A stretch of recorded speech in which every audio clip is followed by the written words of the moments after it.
you're thinking about doing some virtual dating, you might want to spruce up a bit, which brings us to something else that is proving to be very popular online, hashtag Coronacut.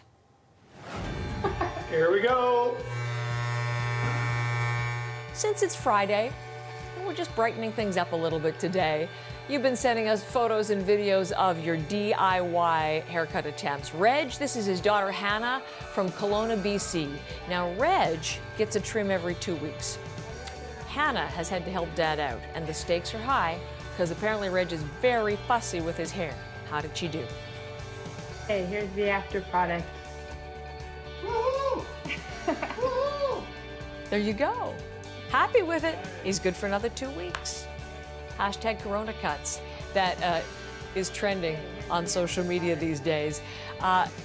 Jill Green cut her son Sam's hair the only way she knows how. Pretty much just, razor buzz cut. The two of them had some fun though. They're smiling, which is really good through all of this. I can't wait to go to school again, as I miss all my teachers and friends.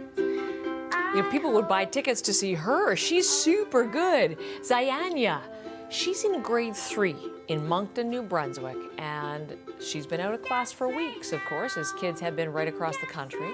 So she's written a song to lift the spirits of her classmates at Queen Elizabeth School. And on a Friday, we think it'll lift yours too. So why don't we listen to a little bit more? I'll be seeing you again.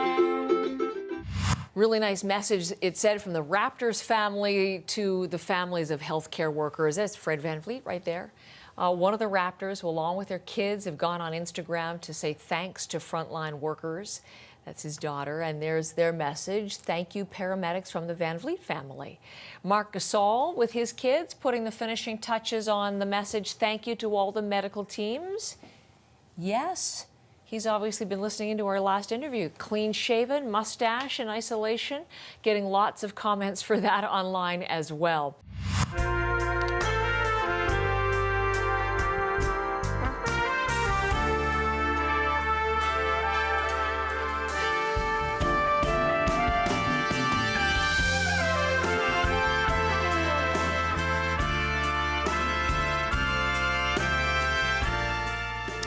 We had to fit this in one more time before we go today. More than 30 of the world's best trumpet players participating in that musical tribute to healthcare workers. It's called A Hope for the Future, a song just written specifically for the occasion, bringing together symphony musicians and jazz players, members of Chicago and the Dave Matthews Band, for example.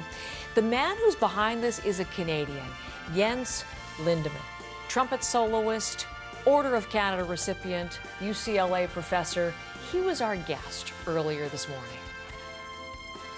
My wife and I were watching the news, as has been the entire world the last couple of weeks, and we were really struck by the stress level in the faces of healthcare workers in particular around the world.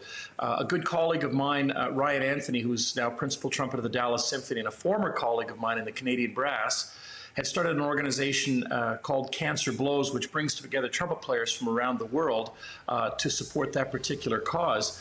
And this whole project naturally morphed out of that to extend to healthcare workers. Ryan himself is in hospital and chemo, being treated by nurses and doctors that are taking full care of him. And this pandemic has struck a nerve that has gone far beyond just that.